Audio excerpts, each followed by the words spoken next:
Pokemon cards. I'm a vintage connoisseur. Would you say enthusiast? No, because I'm not. Never mind. How? What did I do? What did I do, man? Yeah, I respect myself. I would never use that. Okay. First of all, Start recording. hey, Do you want to do the test or no? No, we don't need the test. when we get to the sorcery content section, Louis, you need to carry this podcast. Well, I'm good. That's why I was doing that research and ignoring you. Listen. Whoa! Welcome to May This Be With You. No. All right, you guys ready? I was going to leave that one in. That was good. Oh, that's good. All right. Whoa! Welcome to May This Be With You, America's most Taylor Swift and Mizzou podcast. Only when I'm not here. TCG podcast. I am, of course, joined by America's favorite 12-year-old boy, Josh. Why did it get creepy? I'm just saying. Why'd you make it weird? Why did you shave? Who shaves? Did you I shave don't know. for your wife? Any man No. who shaves for a woman deserves neither. Well, leave the comments below. No, And I did am, not of shave course, for my joined wife. by the you man weirdo. who told me, George, stop mentioning Tay-Tay. George, stop mentioning Metazoo. Louis to George. I told you to stop mentioning NFTs, crypto, and Tay-Tay. Okay, those are And the three Metazoo. things. And No, Metazoo. No, stop it. And Metazoo. I told you to stop pumping Metazoo. That you were giving Never mind. All right. I have heard about you from other podcasts. I'll ignore you too, baby. I'll ignore you too. All right. Blocked. Deleted. I'll delete every video you were ever in, George. I don't think my YouTube You have 4 algorithm views. can You'd have handle 4 views then. Yeah. Actually, welcome back to the most viewed podcast of the last 2 weeks on my channel. The last 2 weeks we've been pumping, baby. What's the difference? Tay-Tay. You What's talk the- about Tay-Tay and Metazoo, you get views. This isn't hard. One of the times we did put Tay-Tay in the description, title, and in the thumbnail. That may have been the case. What was it about? What did y'all talk about with Tay-Tay? I don't even think we mentioned Tay-Tay. I think we barely. We did. I decided on the Travis Kelce of Magic the Gathering content on that Is that why you podcast. shaved? Yeah. I don't think he has a. I think he has a beard.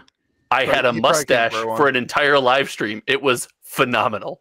Did you guys hear that? Heard she sold $100 million in tickets to the AMC theater. That's crazy.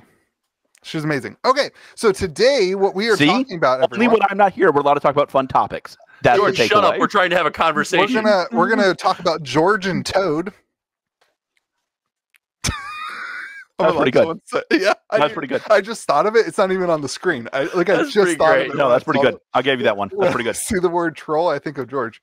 We're gonna do Dr. Delay. Oh my Doctor God. Who might be part of it might be delayed. We're gonna talk about the Amazon dump and how good of a thing Josh thinks it is. Yeah, We're right. gonna talk about the crazy Pikachu promo. George, did you get any? No. We haven't even talked about this. I have done. I have not talked to anybody who does cardboard or seen a piece of cardboard in 2.5 weeks. You've just been saving lives. That's where George was, everyone, saving people's lives. So What are you guys doing with your lives? I was Yes. researching for the sorcery update that we're going to talk about today. I was staring at a screen while he We had different researched priorities. the sorcery update. And we all got rejected by Lorcana. So those are the topics for today's podcast. And and let's get right into it. So Troll and Toad news. The three of us haven't really discussed this very much.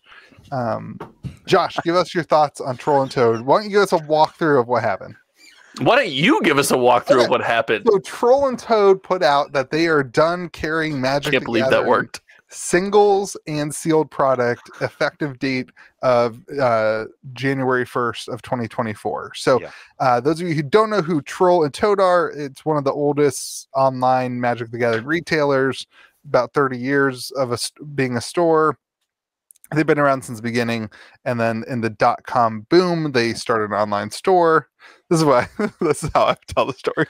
In the .com boom of the 90s. When was the .com boom, buddy? I think the 90s, the mid 90s. Okay. Is that not true? Because that's what I think. Okay. Take me back. Take me back to the 90s. Take me back. So they're not doing Magic anymore, and they cited a bunch of different things. They cited Magic 30 at the end. It's kind of one of the things they cited, but really the hammering point was talking about not enough profit. But then, like, the one guy basically got on and said that they're still highly profitable in Magic. It's just like a difference of opinion of like the new ownership.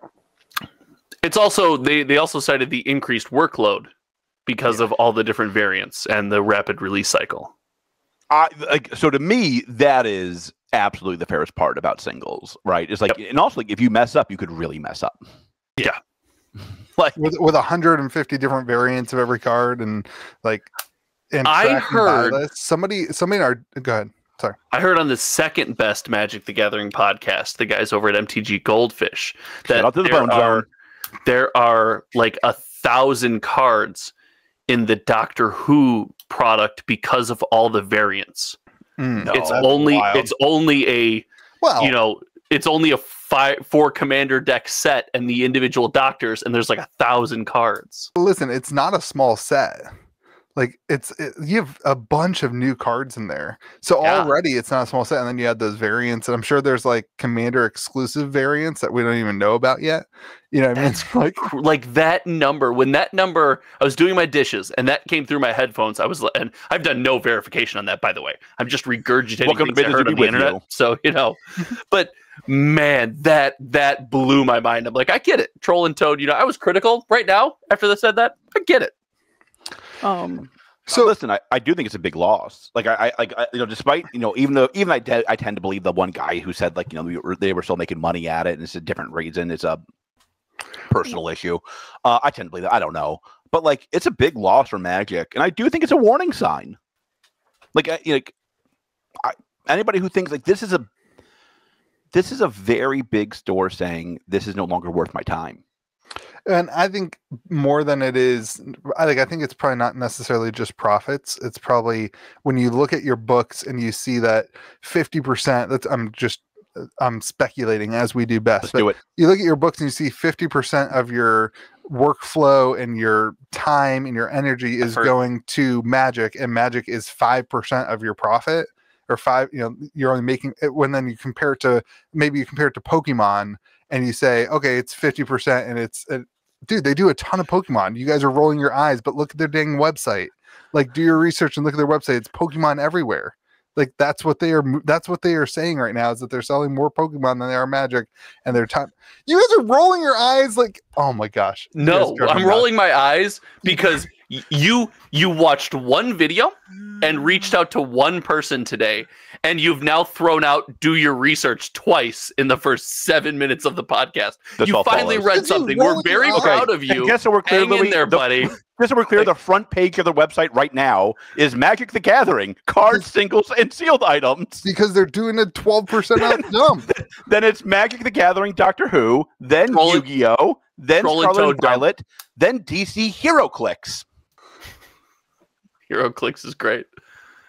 So if you're interested, number 5. I was just rolling my eyes at you jumping on the do your research bandwagon. Then some other TCG. Then Final Fantasy. They do a bunch of Pokemon. Mm-hmm. And HeroClix. They do. Okay. They do. Go ahead and say another point then. Do your research. So what does this tell you guys? Let's go over the big thing. What does this mean to you guys think for the larger Magic store ecosystem? I actually think that I think opposite of you. I was surprised to hear, and again, Louis pointed out we haven't had a chance to talk about this really as the three of us. I was surprised to hear you say like, "Hey, this is a big loss." Oh, it's a big loss. I see that somebody is going to step up and fill that void. Listen, I think there's a lot of people waiting in the wings, trying to do stuff like this. And with these large stores servicing probably, tens of thousands of people, I can imagine somebody tries to step up and take the mantle. Now, I think the telling sign will be, is that possible? Has the ecosystem, the environment, the secondary market changed so much where that's not even possible? This business model doesn't work anymore? Or, like you said, George, is it truly just they've fallen out of love with it? It's a lot of work. They're out. Someone can easily step in and take their spot.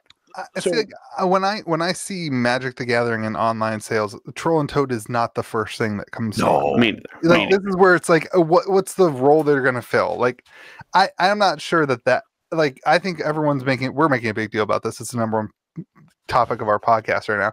Everyone's making a giant deal about it, but at the end of the day, it's the biggest video I got this week. My view wise, like it got crazy views. Well, everyone's focused. It's a big deal. It is a big deal, but you made a good point. Like it's probably not the biggest store. It's not anywhere close. It's an iconic store. Maybe I'm wrong. Like I have it's an iconic store. It's an iconic store. That's a great way to phrase it. So I think they're more iconic. Their most iconic side of this store is in high-end vintage Magic. Like I remember watching Rudy videos in 2016, 2017. He was getting product from Troll and Toad. Like he was showing off slabs and things that he picked up from Troll and Toad, and like Troll and Toad was often brought up in discussion with the highest end, vintage Magic stuff. So maybe in that, market, but frankly, like that market's not governed by stores with online storefronts. That place is eBay and Heritage. eBay Heritage. You've got even Facebook Marketplace groups, like that kind of thing. Like I don't see this being like a massive Magic the Gathering red flag, even buy lists. Like there's other places that are doing buy lists. Like I do agree with Josh that it's it's an iconic store. It's a signal, right? It's a signal that like a store that has a lot going for it, has an unlimited bankroll, has tons of allocations, has a known entity, has high end singles already. They're like, you know what, this isn't worth it. Right. This isn't worth it. I'd rather go sell hero clicks. Louis makes a good point though, George, and I want to let you finish here real quick, but I do want to point out, like Louis says that they really specialize in vintage and high-end Magic, and a lot of that doesn't speak to most of the product coming out now. Magic is very different right now than it was, so maybe it's just this is a sign of. Yeah, like, to me this is a sign that like old fogies like me and 12-year-old boy over there, like our time is in the past. If you're going to make a store today, you can't focus on vintage Magic. Are you kidding me? Like it has to be on the new hotness. People only want what's new. I don't think that's true. That is not true in my experience with my store. When we started recently doing like high-end Magic singles in your area, you can find high-end Magic singles. When we put this stuff on the shelf, like this is what everybody first goes to and looks at in my store. They walk in and they go to look to see what's the new cards. Those are Gallic readers. It's like 50 copies of Gallic readers from What the hell's a Gallic reader? Oh my gosh. Let's go. Welcome back, buddy. Welcome back, dude. Is that Mana Crypt? Yep. Got it. Anyway, the first thing they do is they go and they look at the shelf to see what new high-end Magic did Louis get. And like that's not even to say that they're looking because they want to buy it. They are just interested in it because they don't see it all the time. But they save their money, they trade in cards, and they try to get to whatever cards up there. If you're talking cash flow today, it's about the new hotness. Like people like cash flow for sure. Yeah. I mean, like and I don't. They have to just have 10 billion boxes in stock at all times at Troll and Toad, right? Because like there's like 15 boxes a set. There's 80 sets a year, and like if you're WotC, I think that makes a lot of sense, right? If you're WotC, that makes a ton of sense. You're selling a ton of product. You're breaking records in sales. It makes a lot of sense if you're WotC. Troll and Toad just doesn't make sense for me. Well, and I think you could see that in some other larger stores could follow suit. I don't know, but like that wouldn't shock me. It's also like Amazon. Like, let's be clear here. Like, if you take away Amazon, if Jeff Bezos never figures out how to sell books online, I imagine Troll and Toad's doing fine. I imagine they're still selling Magic. Yeah. Like, it's also like WotC has chosen a distribution method that doesn't benefit Troll and Toad. Stores that try to do that kind of high volume, low profit are getting wrecked, I think, right now by Amazon, because Amazon can do pre-orders before anybody else. They get a guaranteed supply, whatever.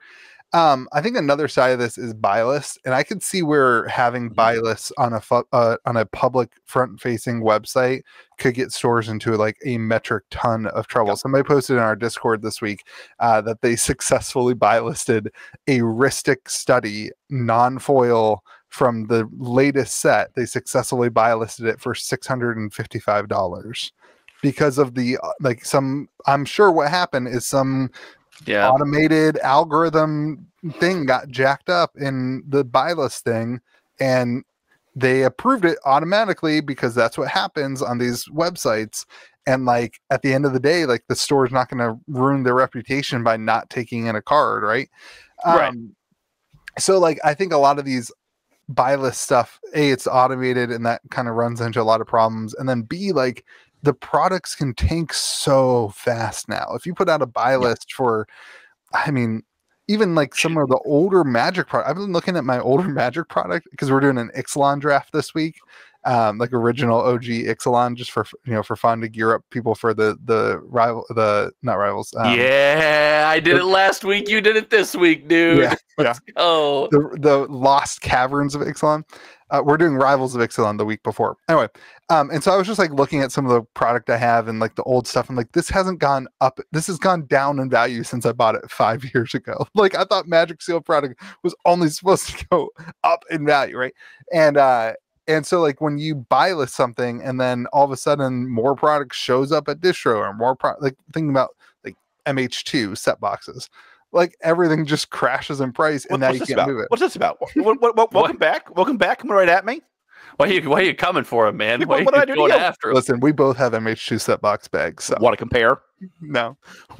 Actually, now I do. I think right now I do. No problem. I'd win. Like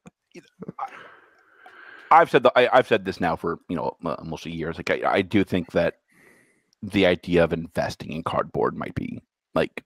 We might have already seen our pop. Like, the cards you're seeing that have like gone down over 5 years, that doesn't shock me. Like, I think I have a hard time seeing a ton of new investors in cardboard. Like, I don't think you're going to see, the TCG market double in the next 10 years. I'd be stunned. And if you do, it won't be because of Magic. I do know that. No, Magic could ultimately end up the winner. But I have a hard time seeing Magic being the reason that the TCG market doubles. So why would we expect prices to skyrocket? Yeah. If there's the same supply and demand doesn't move that much, I'm not great at economics, but I can do that graph. Well, in the interest of good conversation, you said, just pointing out, you said, you think TCG investing at this point has seen its pop. It's essentially going by the wayside, if not already gone by the wayside. Do you think that maybe there's a possibility that it's not TCG investing is bad. It's become so mainstream that the market is flooded with bad investors. We hear all the time about how somebody's bags got wrecked. And the example we used last week was the Horizon lands. We talked about... Is it me? No. No, listen, you've been through enough, buddy. You've been through enough. We talked about the Horizon lands that are coming back in Doctor Who and the whole community going nuts. I can't believe they're reprinting these lands in Doctor Who. Well, like, listen, if you own $20,000 of Horizon lands from Modern Horizon, like, that's on you. Well, if your Horizon land goes from $12 to $7, like... But, I mean, this was always the nonsense that people were saying, right? Is that, like, if you get hold on to it for long enough, the price will magically go up no matter what it is. No matter what it is. But this is my struggle. And this is where I really struggle with this argument when it comes to individual cards. It's Wizards of the Coast has told you. It's a guy in an airline just with the giant thing saying, hey, right here, if you want value long term, we have created an entire list of cards that are protected. That we've protected unless those I decide cards. to reprint them with a different back. Right. Listen, which I support. I agree that did nothing. That is one of the things that they cited as like a risk factor for why they're not buying those cards right now. But it's also like, for me, it's like, Josh, like, do you think there's going to be a ton more people who want those cards, those physical cards, in the next 10 years? Like, do you think there's look out 10 years in the future? Do you think there's 2 times as many people who want a Lotus as want one today? Yes. Well, I think 2 times in 10 years. Yes. I think that there's. I don't know if I would use the phrase 2 times. I think there's it's still a very large increase in the collectability of trading card games from 2018 to now. In that 5-year window, I think the amount of people who are interested in the hobby as a owning physical cards has increased. Yeah, because we had a COVID boom, because it was on the news. I think that was a massive part of it. I think in the short term, in the next year, 2 years, we're going to continue to see that fade off. But I think if you look at 2022 compared to 2027, there's still a significant amount more people who are interested in collecting old things. And like Magic, on episode 500, we're going to know. We'll be here. Season 10, baby. George will have been here 6 times by then. Yeah. And, I mean, I'll be candid, I'll be surprised. I think more and more people are looking at online. I think more and more people digital, because I think digital goes down. I think people unless they change. Listen, I don't think Arena. Josh, do you think Arena's numbers are growing right now? Yeah, of course. At least so. I just started Arena streams on the channel. It's going to be a second video on some days of the week. And before I do anything at this point, I'm a content creator. I looked at some metrics.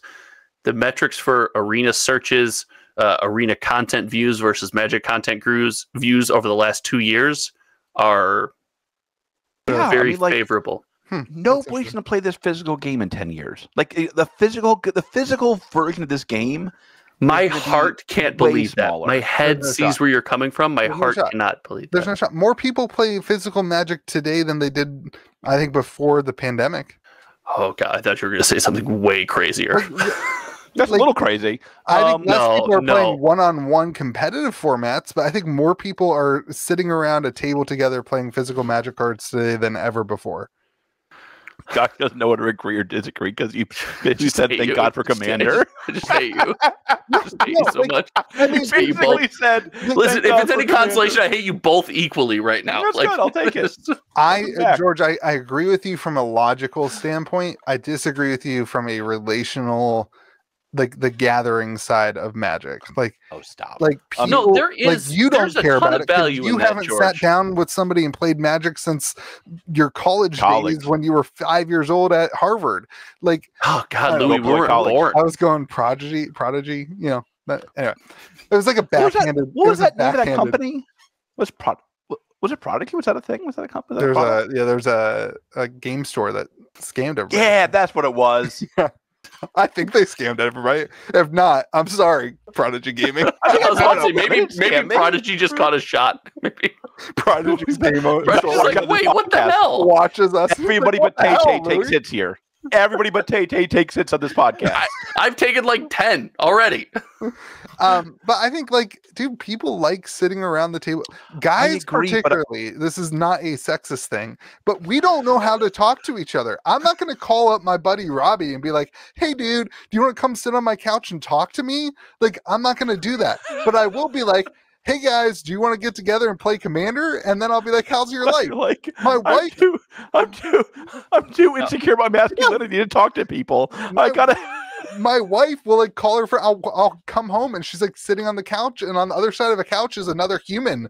I would never do that. But that's that's because nobody wants to hang out with you. That's a different. That's a different problem, Louis. Let's be clear. If we didn't live half the country, if we didn't live half the country apart, we would sit on a couch a lot, and I would talk you through all of your issues, including basement floods, store signs changing. I'd be there. We're really gonna go here. Are we really gonna go here today?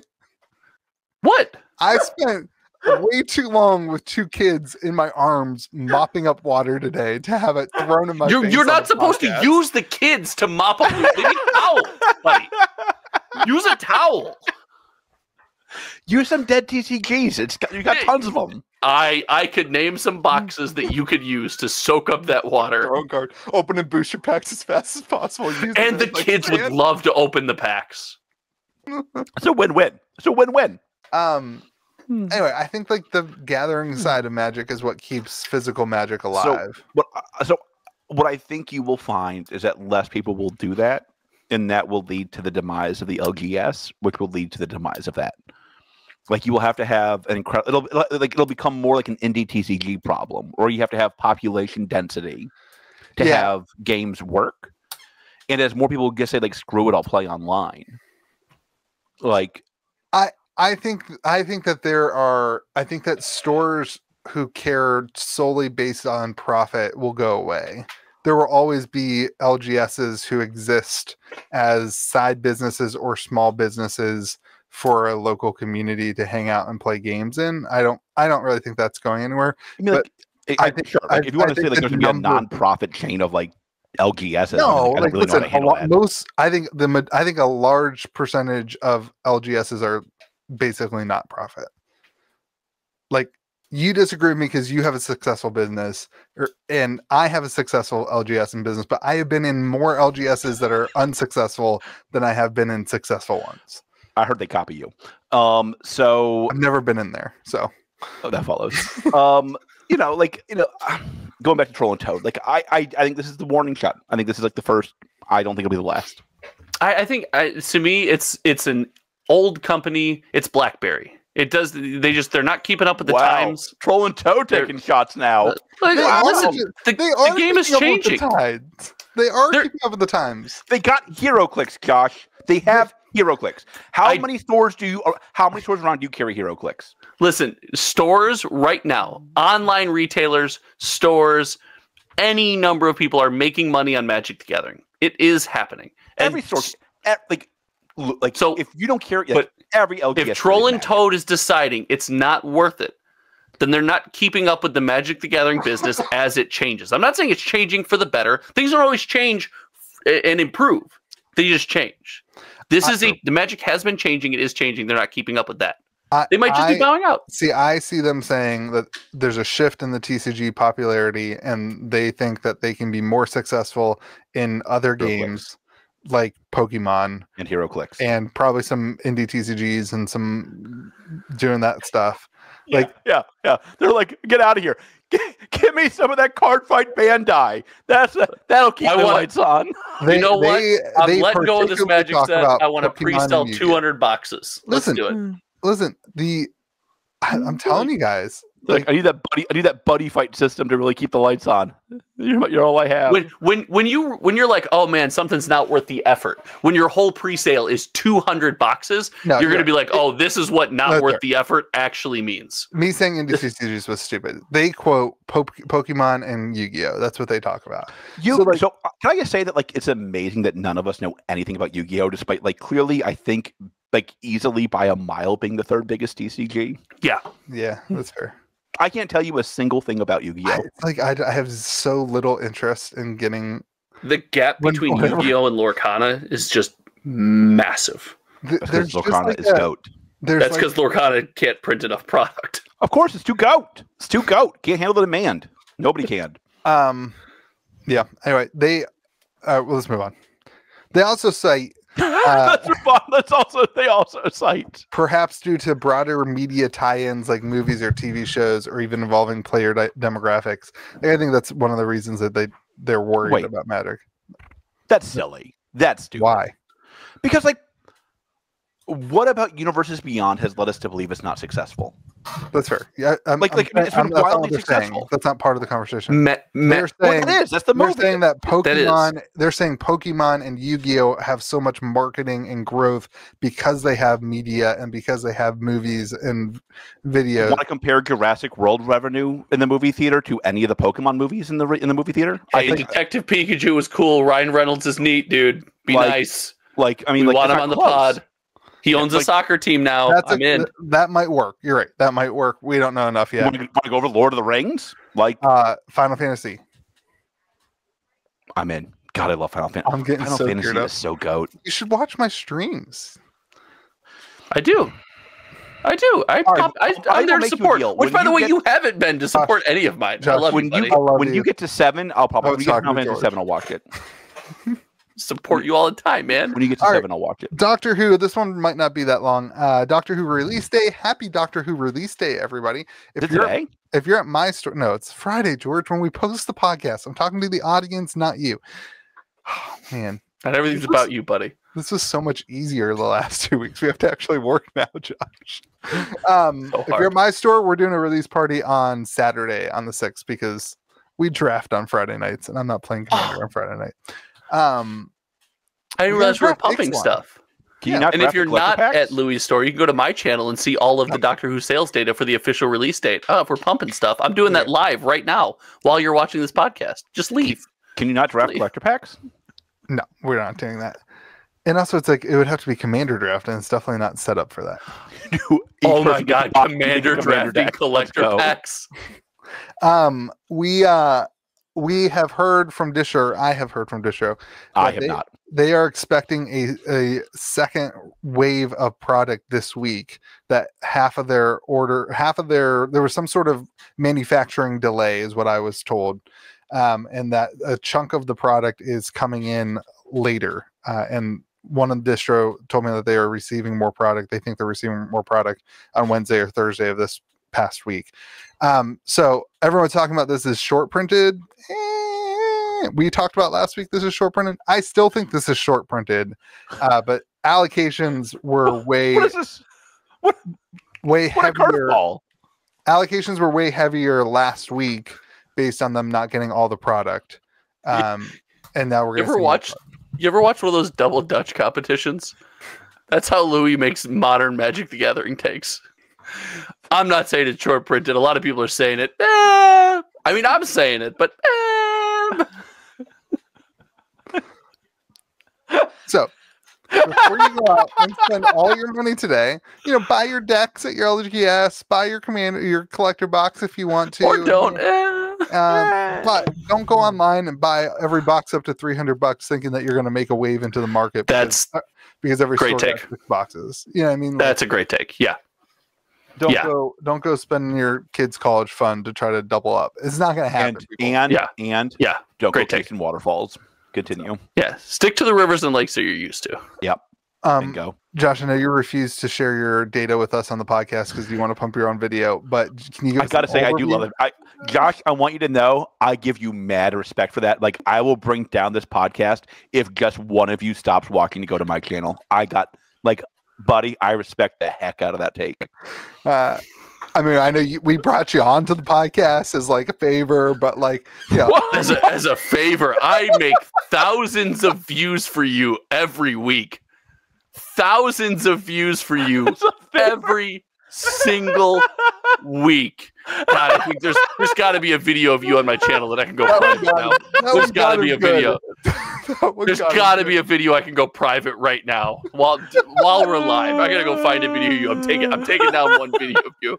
Have I ever been on your channel other than our old podcasts? I think you have. I think you have. So. Back when, a certain other card game scene still liked me and hated you, I kind of pumped you up. And I was like, hey, man, this guy's still cool. You were just trying to use my channel name to pump your algorithm? And listen, buddy, I do use channel names to pump my algorithm. You ain't one of them. All right. Anyway, do you want to share the overview of the data for us at all? Don't do it. Don't do it, Josh. Just want people to go watch the videos. Hold it tight. Say nothing. I'm literally live right now, so good viewers will have already heard me say this. This set's performing very favorably, and frankly, the commander decks in any product are always just a win, and this one even more so.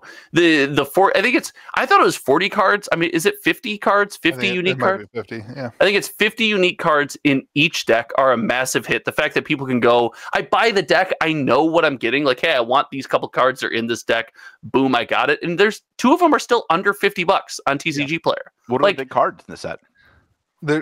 That's gonna shake out. That's gonna shake out weird, George. That's gonna 3 minutes before you got here, Josh goes, yeah, Louis, we can't talk about actual cards because George will just yell at us and make fun of us. And here he is asking for specific cards. That's true. That last week, buddy. George, it's fine. Everybody lives. Don't worry. Yeah. That's a card name, George. Nobody has fun, but everybody lives. It's like, may the zoo be with you. Josh, I agree with you. I think if I were just an average consumer, if I was a TCG enthusiast and I wanted to, if I was a TCG, God, how do we not have I'm a TCG enthusiast shirts made every week for the podcast? That is the I don't know, Josh. I'm stealing your line and putting my merch on my website. I don't think he knows why that's funny. That is the most jackass way to phrase this ever. He knows why that's funny. He doesn't know why that's funny. Why is it funny? He says the word enthusiast at least 7 times in every video that he makes. That is not true. That is not true. That is how I bucket collectors, investors, players, anyone who buys Magic, because listen, it's a wide berth, baby. They're enthusiasts. Oh my God! You're also a jackass. You're a jackass too. George just insulted Josh. Yeah, you're a jackass too, buddy. No clue. No clue. It was pretty great. It's pretty great. Gosh, Josh, this podcast title is just gonna be Josh Gets Roasted. With Tay. We gotta get the views with Tay. I should have kept the mustache. I should have just gone all in. God, I'm not gonna lie. You look wild with nothing on. Well, I'm clothed. I've got the headline: Taylor Swift's biggest fan roast Josh. Yes. You know what, George? I knew you were back. I didn't know if I was going to need this, but here we are. What beer is that? It's a Steel Reserve. It's a high gravity malt liquor. Okay. Anyway, Doctor Who, I agree with you, Josh. If you're interested in having those 50 different cards, or I guess 200 different cards from the thing, I think buying a Commander deck set is the easiest way to do it. Just get all the cards. You've got them. You don't have to worry about the future. And yeah, I think that's the best way to do it. It's wild. Over 90% of all the products bought off TCG Player are Commander decks. Like it's a massive hit with people who are buying the product, and they're buying it in greater numbers than I thought. It's outselling all the other standard sets of the year so far. Wow, that's great. Yeah. Universes Beyond going to be a massive success. Gotta say. It's got that tie-in with the movies. I heard this. Glad you're finally on board. Gotta say, I was wrong. This is. I thought you were going to throw it. I was right out there. Said it would 2 years ago. Universes Beyond has been wildly successful. I don't think anybody saw that coming. I'll be honest. We're gonna see more Universes Beyond sets than non-Universes Beyond sets in the next 3 to 4 years. Yeah, it'll outpace it. I got to be this guy. They've been wildly successful when they're done correctly. Everyone but D&D has been done correctly. That wasn't Universes Beyond. What one was it done correctly? They've all been done correctly. Well, it was Universes Beyond Light. The Walking Dead Secret Lair, not a massive hit with people. I'm talking the Transformers inserts. Those are part of the Universes Beyond project. Outside IPs in your Magic the Gathering. So wait, I thought Walking Dead was like the highest selling Secret Lair ever. I don't believe so. It was a massive uproar too, with the fact that you would functionally unique cards. The professor said because of it. The professor said that he hated Universes Beyond. And okay, hold on. I also hate Universes Beyond. Do you think they'll give me a Commander deck to review? You think I can snag one? Did he review a deck? Yeah. Oh, George, it was great. Apology video. He did a whole apology. He didn't do an apology video. He did an explanation. Apology video. It's what I really said was. It's like what you say to your friends before you roast them. Not you, George. You just roast them. Yeah. Oh, I was about to say, or you, buddy, friend. I disagree with your take about Transformers. I thought people loved the Transformers. I think they thought it didn't fit in the theme for sure. That was a pushback, but the cards did really well on release in terms of volume of sales. People wanted to complete the whole set. The Shattered Glass were the most expensive. They were selling for more than the serialized for a while. And then they tanked a massive tank. Yeah, but not before I sold mine, so I don't care. No, I'm just joking. But I think I still have people who play build those decks in store. Like they build their favorite. Maybe I'm just comparing it to modern era universe. I say modern era Universes Beyond, but the more recent Universes Beyond have been even more successful than that. So I guess we'll call them varying degrees of success. Then. Sure, but if you look at the money spend, I guess for Universes Beyond, let's go with I think. Everything that has been full-fledged products have been top tier. Now, they will 100% Wizards of the Coast this. It's super successful, and then they will ruin it and make it not. That's what they do. Let's not think that they're not them. George, they're going to. That's what they do. Welcome to modern Magic the Gathering. Don't like the mainstream thing, they're going to ruin it. They're going to do a StarCraft set, and it's going to be the best-selling set ever. With the only one that will beat it will be Tay. I think their best set. I want you to call. I'm calling it right now. There will be a Tay set in the next 2 years. There's no shot. They can't afford it. No shot. No shot. There's a Tay. No shot. There's a Tay. We'll find this podcast. Learn what Magic the Gathering is. Tay found this podcast. Tay already found this podcast. She's gone now that you're here. we're about to get a cease and desist letter from Taylor Swift. What? So, I mean, it's gonna happen. George will add it to the other ones on his wall. It's fine. Yeah, it's fine. It's fine. Not the first one to send me that. It's all right. We gotta, yeah. All right. There's Dr. Delay. I don't know. I'm excited. I think we might try to stream or play. Even when you're excited about Doctor Who and you're positive about it, you find some crappy fun title. It's still, you suck, dude. Oh no, another rainy day. and you're like excited. You're like, I'm gonna live stream. I'm gonna open. It's gonna be massively successful. Dr. Delay. Listen, man. What happened to Dr. Wahoo? The clicks, I get it. You know me. I care about one thing. It's the views. That's what I'm here Me too. for, I'm baby. addicted. I'm addicted. Oh God. I thought about not having George back. I thought maybe we just get rid of him. Me too. Oh, George, like, listen, we're not doing the podcast this week, buddy. That ain't a big threat. That is not a big threat. I just wanted the evolution of the thumbnail to him being fading away even further. Just like it doesn't fade away. It just slowly gets lower. it's just George's bald eyes. head. The bald head's just shining on top. Can you add one of those anime like shine things, like the little bing? The last one is the whole thumbnail is just his head with the reflection of the podcast title in it. I know you wouldn't do that because that would take effort. It took way too much effort. How does it feel to be a cultural icon at this point, George?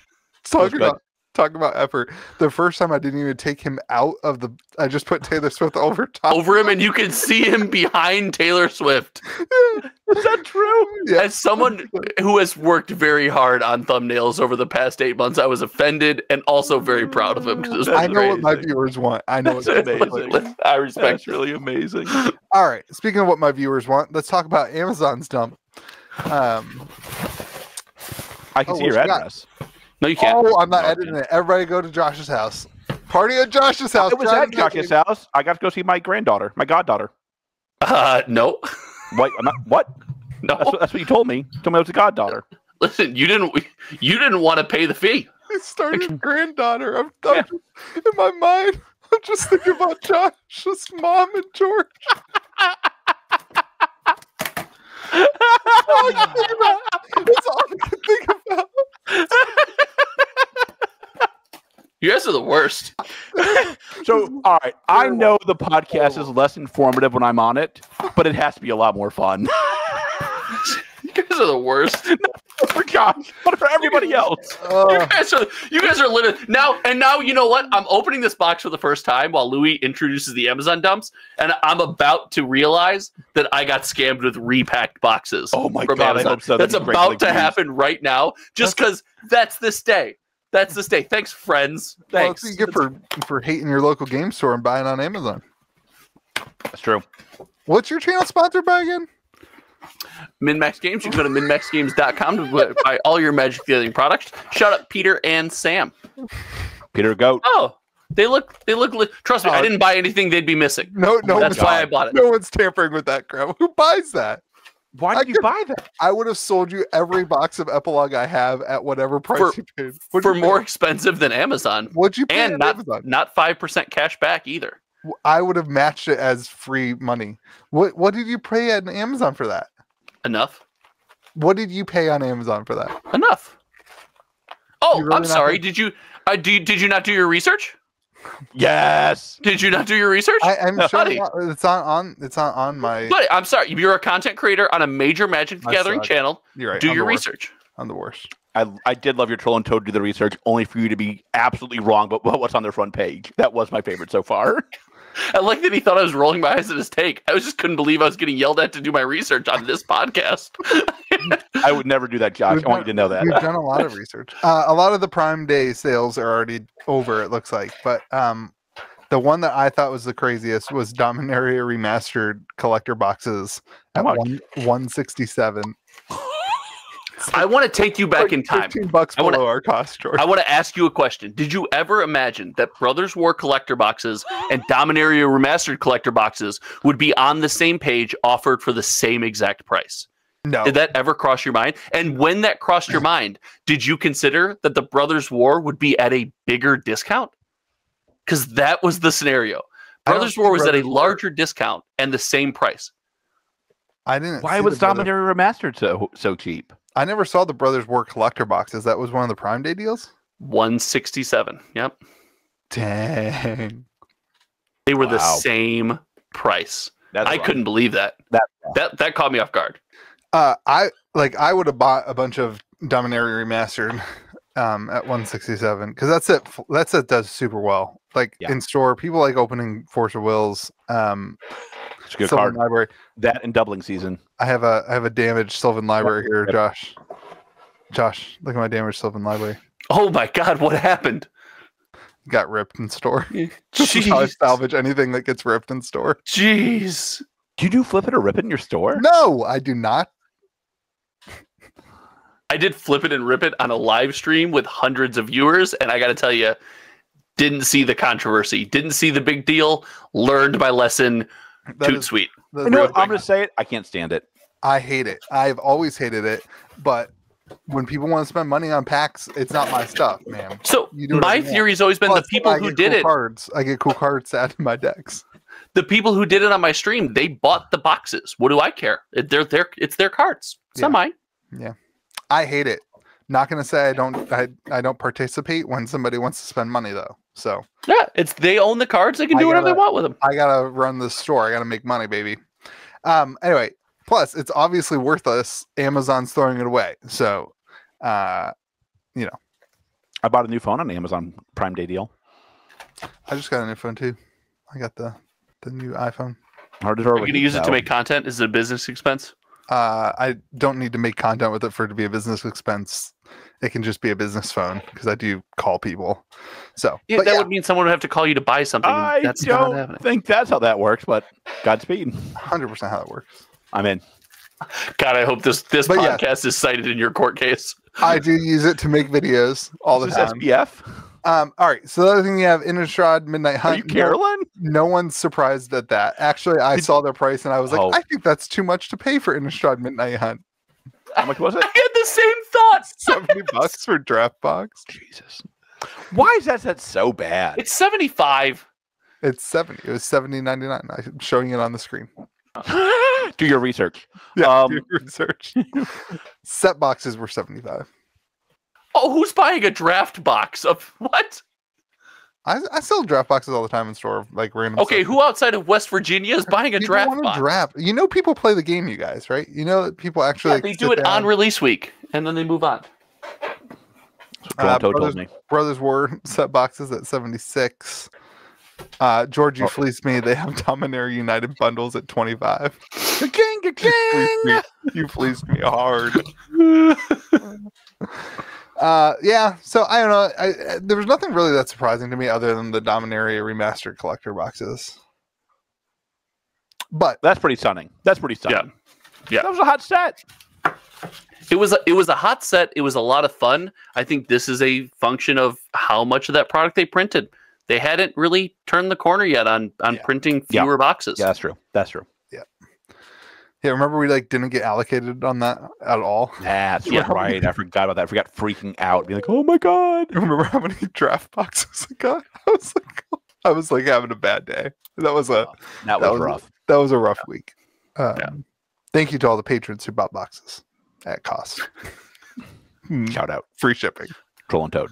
Minus 2%. Shopify fees. Anyway.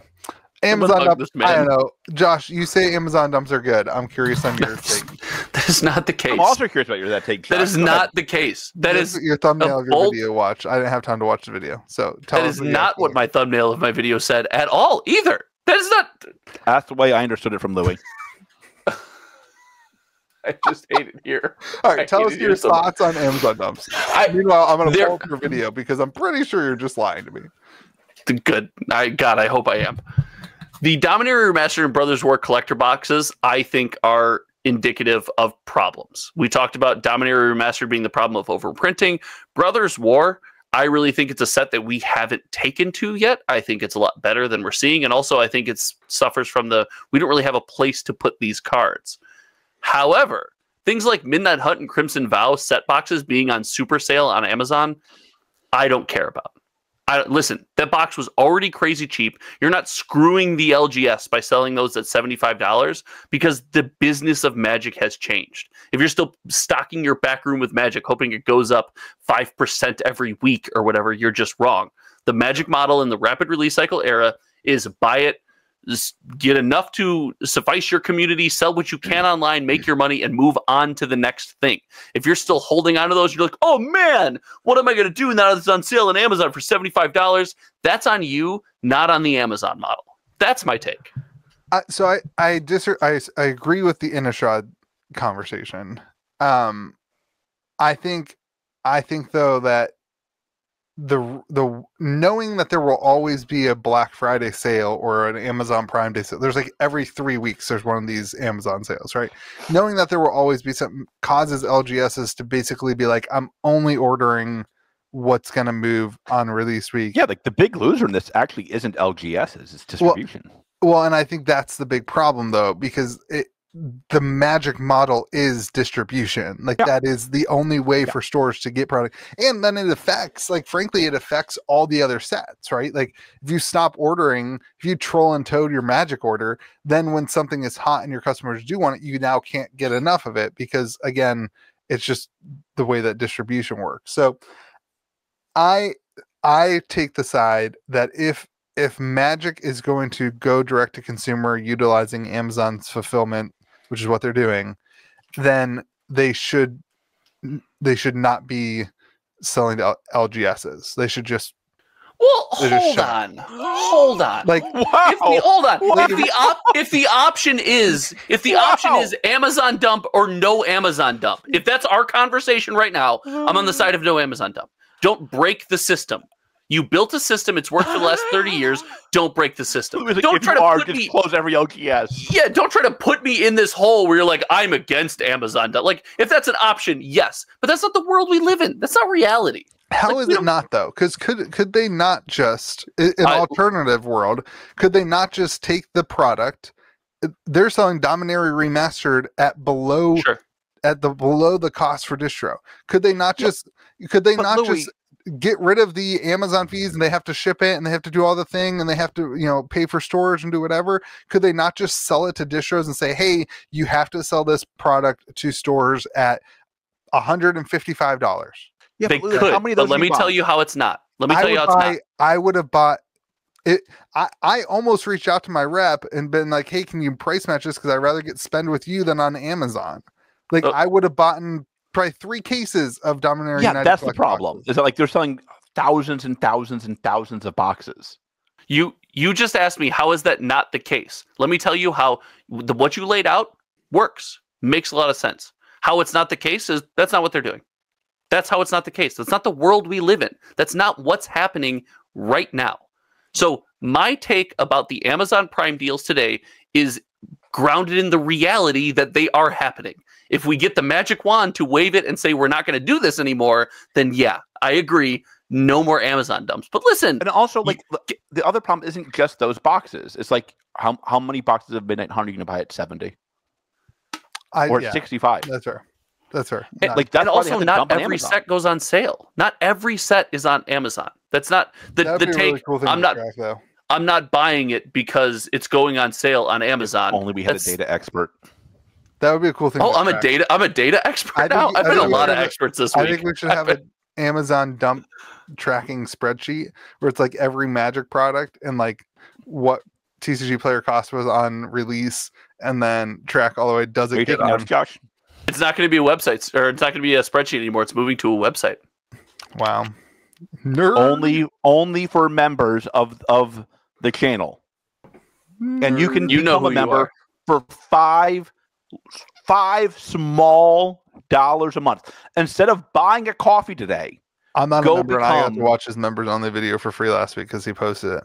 Yeah, I jacked up that last week. And then I issued an apology. I leave for 1 week and you screw up your stupid membership. It's like CEOs, man. They just don't know what they're doing. CEOs, they're rough. Some CEOs be rough. It's rough. It's rough. It's a rough time. It's a rough time for us in the 1% here. Okay. Anyway, I think you need to buy that Steel Reserve.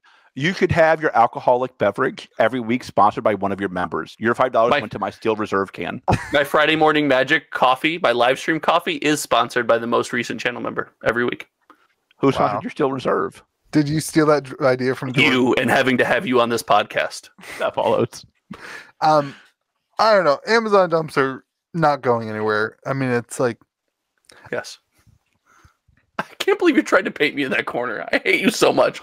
I actually think they're bad. They're not going anywhere. I do think that Amazon dumps are getting worse, though, which is a good thing. Like, I think that they're getting less good. Yeah. They're getting the deals are not getting as good. Right. Yeah. I got it. Just wanted to clarify for the user. Yep. Gotcha. I think they're getting worse, and I think that is good. I think it sounds just as bad the second time. It sounds like he's Yeah. We're going to continue to see them get worse, which is good. How? I got it. Right. I'm with you. Keep going. How am I the one catching the fire today when this guy's making content? The Pikachu promo. So nobody on this podcast. I think he said alphabetical last week. I did. Nobody on this podcast got one of the cool Pikachu promos, huh? I'm really. They look awesome, though. I was going to try to scam you guys into giving me one. I was going to pull some sort of card of like, hey, I want one really bad. I would be willing to trade it to you. They're not that crazy expensive. They're $100. Well, for some of us, that's a lot of money, George. Not you. You don't get to play in my sandbox, buddy. I don't spend $100 on Pokemon cards. That's not true. He says in front of the wall behind him. Like that's like not true. Not on modern Pokemon cards. That's also not true. That's 100% true. 100% true. I do not believe in like this is what I want to talk about. I do not believe in the buying of individual modern Pokemon cards. I'm a vintage connoisseur.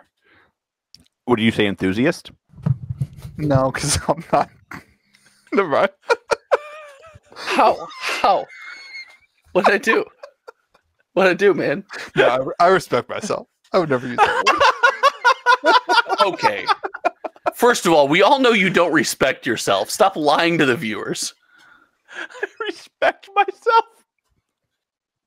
Poor Josh. He's like Steel Reserve number 5. He's not coming back. That's for sure. There's not enough high gravity malt liquor in the world. It was so good the last 2 weeks too. That's the problem. It's so good. It was so good. Josh and I bounced back and forth. It was great. How'd that go? It was good. I mean, look at the views. It went great. Views were up. Comment section was engaged. Nobody was making That's fun the problem. Of you. The number of people who there was one person that was like, "We miss George," and the whole comment section clicked for you. The first week, people were like, "Is George dead? We're worried about him." The second Did you week, guys say it was dead again? No. Actually, last week though, we straight up forgot to talk about you until like halfway through, and it was like, "Oh, we should probably talk about why George isn't here. He's raising money for people so they don't die." And we did. Thank you to all those who gave. This is the coolest promo by a mile we've ever seen in absolutely. TCG. It's pretty absolutely. When you wait, hold on. In a TCG? Yeah, that's a really wide. Really? Yeah. There. Oh yeah. There. When you are working with Van Gogh, I don't know, man. Like, where are you supposed to wait for it? Right. Wait for it. Where are you supposed to go from there? God. I got to tell you, Louis, I don't know if they're working directly with Van Gogh. Just so you know. I don't know if this is going to be earth-shattering for you, but when I don't know. Van Gogh makes a Pikachu painting, how are you supposed to go higher than that? Yeah. You know, this is probably why this works so well. I wonder how many people who own these promos think it's a Van Gogh original. Well, they're smoking their meth pipe. You heard it here first. All Pokemon fans are on meth. West Virginia for you. No, but like this is a cool promo, man. By far, this is cool. Awesome. Yeah, they had that Scream promo. Yeah, that's the only promo that's close, I would say, in level of coolness. Yeah. Here's my thought though. I don't see how they don't do more of these. They're gonna do more. They're gonna do. Yeah. Didn't they say they're gonna do more? This is why I don't spend money on it, because like I wouldn't buy this yet. At any point they can put out more of these, and didn't they say they were going to? Well, and then they put out an article. At some point, they put out an article that was like, "We're out." It was like the cryptic Pokemon type thing where it's like, okay, you're out now, but like you can just like hit the button and it prints more, right? Like, you guys can stop printing Scarlet and Violet. You can do that. I believe in you. And can they? They haven't proven that to this point. No, they have not. What do you think that? I love the plushie. I love the stuff. This was a great release. What do you think that working with something like the Ghost of Van Gogh? The Ghost of Van Gogh, but the Van Gogh Museum does for the popularity of a card game like Pokemon? Nothing. This is not a Universes Beyond where it's getting more eyes on Pokemon. I don't think they were going after the Van Gogh lovers. I don't think they were like people who learned to love Van Gogh. If you will. I gotta get those. I gotta get them to play Pikachus. Okay, I agree with you. So let me ask you this: then why do it? Oh, because it's awesome. Because look, what do you mean? What's the win? What's the biggest part of a win here? Everybody talks about it. Mm-hmm. The views are through the roof. People love the cards. It's I mean, listen, this was a home run release. Yeah. This was a home run release. It was also like, candidly, it's what they needed. Yeah, something to distract from they needed something to distract us from like the absolute disaster of the last 3 sets and arguably last 4. Have they considered partnering with Hello Kitty? I'm in. No, please no. I'm just Sanrio's huge. Pokemon doesn't need that. Well, you want to distract from all the terrible things going on with your game? Just do it. I start lashing out. You guys are mean. Hey, keep going, baby. You can lash out at whatever indie TCG you want, baby. Do it. Except for Lorcana, the goat. What did I say? Indie Who knows? TCG, not multi-million-dollar corporation. It's in the indie section of your Discord. This point is made weekly. I'm not in charge of it. Andrew, fix it. That's why it's successful. Yeah, that follows. Yeah, that's why somebody was like, "Hey, Louis, can you set up?" This was in the Game Grove Discord. Like, "Hey, can you set up some roles? I don't know what it is, or like reactions to get a role." I was like, "Oh, I can't do that. I have no clue." You should watch a YouTube video, but I can't even figure out how to get the settings right so that my staff can get the right pings. Like, I'm not. All right. Discord is. Nothing makes me feel like more of a boomer than when I try to Discord. That follows. Discord is very convoluted if you want to get into like what's going on. It's crazy. Yeah. When I see the Pikachu, I'm going back to Pikachu, guys. When I see the Van Gogh Pikachu thing, to me it inspires that Pokemon is can do like Pokemon's teaming with the Museum of Van Gogh. Right, like that's a big. I don't know. I just feel like that's got to be a big deal, right? Like they have probably the most expensive artwork in the universe, right? I'm guessing.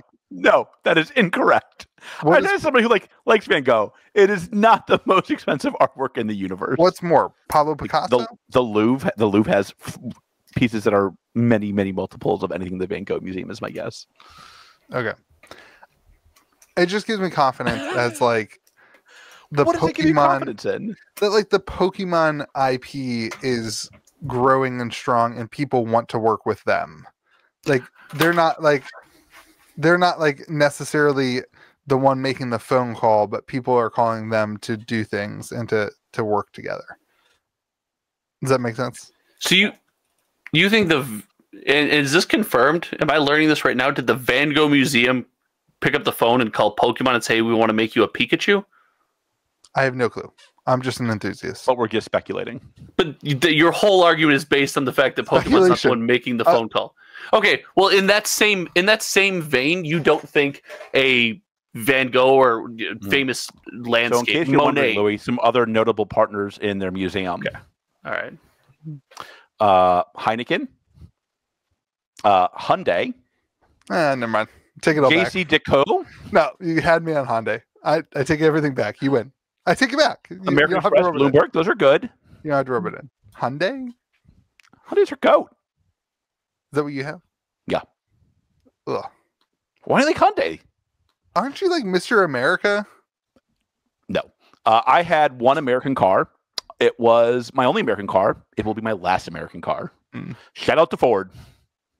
Yeah. That's fair. Josh, what other game do you Ironically, think the only car that I drive every single day is the only non-American car that I own. Josh, what other game do you think they would want to work with? You're saying Magic? No, I'm saying if they did like a Monet Fetchland series, another famous, like, I think Monet did a lot of landscapes. Him and Van Gogh both did. They did like Samsung thing. If they did Monet landscapes, you don't think that would just be insane? Like, I think it would be, I think it would be insane. I don't think Monet would be like the one reaching out to. They had Monopoly. But you don't. That's not happening with Pokemon for all you know. I told you I was speculating on it. That was the comment. Josh, imagine Van Gogh's the wildest conversation I've ever had. Well, then I speculate that you are living in an alternative timeline where everything you say is instantly incorrect. I'm just speculating, but I'm also, have a lot of evidence from everything. All right, I'm wrapping this one up. I like the Pikachu promo card, but they had the Van Gogh Monopoly game, very popular. People love that, obviously. I did buy stuff from the Pokemon website. I was a little bit frustrated that I didn't get a promo card because they didn't really specify what stuff you had to buy. Why didn't you get one? Well, I didn't it was sold out everywhere. So then some Yahoo on Twitter posted a link, and I just bought it, and it wasn't from the right set apparently. And I thought if you ordered anything on the website, you got that's what I thought. That's what I thought, but apparently it wasn't. You had to buy one of the Van Gogh things. Yeah. Did they have the Van Gogh Monopoly and Van Gogh Vans? I would have bought in it if I could have, but the Vans actually are cool. But the Van Gogh tour. Oh, my feet are too big to wear Vans. They're they're too wide. Vans just like ogres. I also have ogre feet if it helps. Yeah. All right, that makes sense. All right, let's talk about sorcery. And then we'll talk about Georgia's favorite game, Lore Poopa. I don't know. That was terrible. Sorry. They made the movie with you. I'm sorry about that. So Eric posted a video. I love how they post their videos on Fridays because basically it gives us an entire 10 days to process that and then to talk about the sorcery content. And for the viewer, you watched the video before this podcast. Shut up. You watched it while I was on camera with you. I'm just an enthusiast. Shut up. You're the #1 sorcery content creator. Well, not. I've made it very clear I'm not a sorcery content. Yeah, but you say it and nobody listens, so that's the problem. So they put out an update on Fridays. I'm sure they'll put out another update on Fridays, so our podcast is already outdated. That's I think what they're going for, honestly. I think it's a good move by them. It's a funny smart. That's Listen, big brain. Simon, I respect that move. It's a good move. Yeah. Well, in respect for that, I'm going to post a screenshot of Eric's face where he has a funny look on his face. But there is a relevant #1 sorcery content creator, by the way. That's my reaction to them trolling us by putting out their videos out. We'll talk about the picture in a minute, but here's what they talk about. Do competing live stream. Eric should have one where he does his updates. Josh should do his, and we should just air this podcast at the same time. See what happens. That'll be a conflict because Simon's been on a lot of my live streams as a homie. So I don't know, man. That's tough. I don't want to tear the company. I don't want to tear the company asunder. I don't want to be responsible. We could just pit Simon versus Eric all the time, just like against each other. So you're actively trying to get banned from sorcery as the #1 content creator. You're taking the professor angle. We've all been 10 there. years from now, they're going to give you a box to review. It's going to be awesome. I never said I wasn't on Eric's side. I never said I was taking. You just assumed I was taking Simon's side. Listen, Simon. I'm taking Simon's side. Let's be very clear. I guess I gotta take Eric's side. Good. Glad. Let's go. Is that because Simon is an enthusiast and Eric's an owner? No, it's because Simon supports me and I support the people who support Simon. That was good. I like that. That was good. Okay, so here's the update. There was nothing crazy, but they did talk a lot about distro. Guess they're bullies. He's just an enthusiast. I'm gonna need. That's fair. I'm gonna need some therapy after this. Therapy after this. Do you want Carol's number? I'm pretty much done with her. I need therapy after this podcast. They are talking about learning about distro and deliveries. Apparently, they have some distros that don't have that need lift gates. So they were talking about learning how to set up deliveries with lift gates. Not confidence-inducing that portion of the video. Wait, the rest of it was fantastic. That portion of the video, not confidence-inducing. Wait, that shouldn't give you confidence in the distro that they need a lift gate. Like, how do they, like, buy a forklift? Listen, I also need a liftgate, so when you're not a distributor. I know. I'm just saying that distributor is online with whatever my store. Now, hold on. This means, spoiler alert, right here, breaking news: sorcery's not light printed.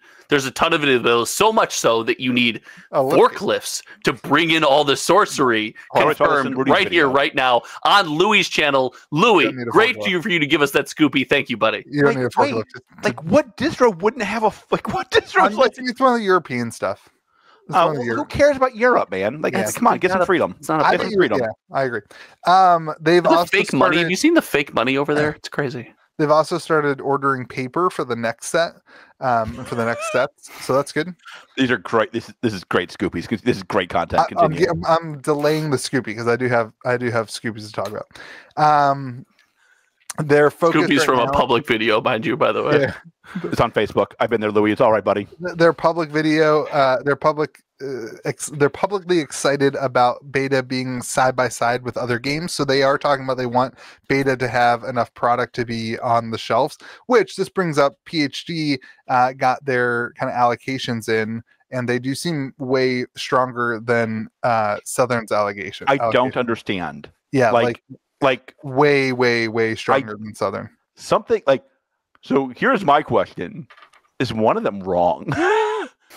Like Southern's going to have way more boxes, or PhD's like PhD's going to have like 4 boxes. Like somebody missed it. Somebody missed a 0. Like these numbers, usually I get roughly the same from everybody. Yeah. I spread the love around. There's enough George to go around. Sure. We all know that. Confirm. Yeah. These numbers were not the same. No. Not even remotely close. Not close. Like they're more than 10x. Yeah. Like, is somebody just wrong? Well, it's hard to evaluate because you did have to select a preferred distributor. Well, we did. You might not have, but the innkeepers did. And so that might have something to do with the numbers, but you didn't have to do that, and your numbers were way higher at PhD. So I do have beta boxes up because of that. I do have beta boxes up for pre-order at gamegrove.gg, but patrons got another discount and a sale. If you're interested in that, go to the Patreon. But they kind of said they want boxes. One of the things they want out of beta, this is the phrase that he used, is to be side by side on the shelf with other products. So that's kind of what we've talked a lot about on the podcast. Listen, good for him. Yeah. Like, that is some chutzpah. I like it. And I think that's good. And then he had talked about the store kit, which I wanted to share. I think this playmat's pretty cool. It's got like a QR code on it that you can scan to get to the rules, and it's got a almost like a cheat sheet, right? Like a learn to play structure on the right side of it, and I think that's pretty cool. So they're gonna have those in stores. I actually, it reminded me of I think it was an old Warhammer thing. I think it's either Warhammer or Magic thing, where they had like a actual physical cardboard table that they would give to stores to have set up, and it must have been Magic, and it had Magic graphics like on the side of it, and it was like a learn to play kiosk basically, where you like could go with the store owner, and it's kind of a cool way to do it. I hope we see this in stores like below the product, and like a way to go. Good. I was saying, what a great use of the playmat. Right. You know what I mean? Like we've seen all these intro playmats. Oh, get your new players here, and they come in the new box. So they're just little plastic mats you outfold to give like a playmat that, hey, this is how you play the game. And for some reason, playmats being the rage. That's super cool. Yeah. Go, keep going. Oh, well, okay. We'll talk about the good stuff. Oh God, the good content. But here's why I showed the picture. And I was so mad that he ended up saying it, because as soon as I saw the background. As soon as I opened up the video, I saw the background, and I was like, oh my gosh, he's hinting at stuff in the background. And then he mentioned it in the end. He said people might be looking at the background here, and he said that they were gonna they made a joke. Anyway, do you have the image up, Josh? No. Oh, where would I get that? Look in the Discord. Oh, okay. Yeah.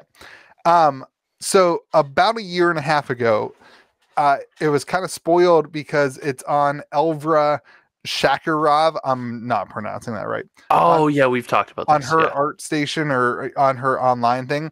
and I think we talked about on the podcast a long time ago, that they commissioned her to make these really cool paintings that are oil and gold foil on paper. So like she took the gold foil and put it onto this paper in this really intricate design on the sides. And this is hypothetically speculative, me speculating, but this is going to be, I think, the chase in Arthurian Legends that I will never pull, even though I open up a bunch of boxes on the YouTube channel. 70 plus, baby. Really, really, really cool. I was curious on your thoughts on it, Josh. I like that they're doing something special for Arthurian Legends. Now Arthurian Legends, that set where it's like we talk about it all the time, but we still really have no idea what this thing actually is. But I love that they're doing something cool for it, and this seems to just fit right in with this rest of the sorcery motif. This hits home. I love this. Yeah. What was the Scoopy? I missed it. The Scoopy is in the background of the video. It looks like in the background he's got. We're really not going to rehash the content for the people that have watched this far just for George, huh? He's got 2, maybe 3 paintings that look like something that they kind of spoiled about 1.5 years ago that everyone's kind of forgotten about. And George, I put it in the Discord if you want to pull it up while you're watching. I think these things look super cool, and I just wonder how rare are they? Are they like curio level rare where you can open up 70 boxes and you never get one, and so like the average consumer never sees one? Those are the cold foil ones, right? So I don't know how they're going to print them, but the original is oil and gold foil on paper. Well, we all know what they got to do then, right? Like there's only one option. It's cold foiling? Gold foiling, baby. Oil and gold foiling. So, all right. I have a crazy. No, that's not possible. Do you put these in? Oh, the New Capenna. Right, they can follow the path of New Capenna. You're welcome, Eric. Sorcery, please don't follow New Capenna. Please don't do it. I love New Capenna. I love New Capenna. I'm sorry, I picked Simon's team. I'm sorry. Don't punish us. Do you guys know how versed are you two in Arthurian legend? Very. Are you really? Like that? No. That wouldn't as versed as George. So you guys don't know how many 12 nights. Are there 12 nights? I only know that because there's a watch that's based off the 12 nights. See, like the only Arthurian legends I have in my brain are all 100% from Monty Python and the Holy Grail. That's my level of Arthurian legend. I guess I'm that educated. If they don't do an insert set of Monty Python, that'd be so good. Oh my gosh, Sorcery Universes Beyond. Sorcery Universes Beyond. I'm in. It'd be so good. This is why that other podcast is so mean to you now. Now I get it. Could you imagine? That would sell so well. It'd be so ridiculously amazing. I think this stuff's super cool. I hope that this is like a pretty rare thing within the Arthurian legends. That would drive a lot. I mean, if you have 12 of them and like people wanting to complete that collection, that seems like a really good number of something to have as a really cool pull. I tend to think that this takes the place of curios, and we won't see curios moving forward in the next sets. Is that Scoopy, or is that your guess? Oh, this is ugly speculation here, baby. This is may the zoo be with you level speculation. I'm in. That curios will remain in alpha and beta, and that's kind of like the cool thing for. Are curios in beta concerned? Curios are confirmed in beta. They will be different, is what really. Then yeah, they will be different. Now the company doesn't talk about curios, but that's what they said in the Kickstarter, that the curios would be different in beta. That's interesting. I didn't know curios were confirmed for beta. That's interesting. Yeah. So I think curios underpriced. I agree. I think that we see this take the place in Arthurian Legends as like the curio level chase, and I think that's really cool. So listen, like the most impressive thing is like they're like, I want to be on the shelf. Like I want mono with all these other TCGs. Put me in. Tag me in, coach. Yeah. Well, and like, listen, like this is it. We call this the big test. We call this the big experiment. This is the big experiment. Do people want it? Do stores carry it? And we're gonna know in, I guess in 4 months what people think. Like, in February, if people are like, I need more, I want more boxes, then the experiment was a wild success. Yep. I think they're doing it the right way too, because you have to. Yep. You listen. You have basically said we have a disgruntled portion of the TCG community that lives in the Magic the Gathering sector, and people who they're without a home, and we're saying we're going to give you a home.